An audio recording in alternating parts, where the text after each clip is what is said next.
Hi guys, আমি উত্তম। আমার ছোটবেলা থেকেই একটি শখ ছিল, আমি একদিন একটি ইউটিউবার হব। আমি প্রায় 2-3টার মতো চ্যানেল খুলেছি, কিন্তু আমি কোনোটাতেই অ্যাক্টিভ থাকতে পারিনি। এটার দুইটা মেন কারণ হচ্ছে, এক, আমি সময় গোছাতে পারিনি, দ্বিতীয়ত আপনাদের কাছ থেকে আমি ওই রকম কোনো সাপোর্ট পাইনি। আমি 2 বছরে প্রায় অনেক ভিডিওই আপলোড করেছি, কিন্তু সেই ভিডিওগুলোতে আমি আপনাদের কোনো রেসপন্স বা ওই রকম সাপোর্ট পাইনি। তাই আমি ওই 2টা চ্যানেল বাদ করে দিয়েছি। এখন আমি নতুন করে একটি চ্যানেল করেছি 2025 সালে। এই চ্যানেলে আমি যত কষ্টই হোক, আমি ভিডিও কন্টিনিউ আপলোড করতেই থাকবো। সকালের শুরুটা হয় এত সুন্দর একটি আবহাওয়া দেখে।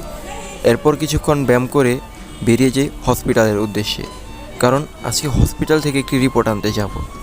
আমি জানি না এই ভিডিওটা আমার কেমন হচ্ছে, বা এই ভিডিওটাকে আমি আপলোড করব তাও আমি জানি না, কিন্তু অনেক ভাবার পর বানিয়ে ফেললাম আমার লাইফের প্রথম ব্লগ।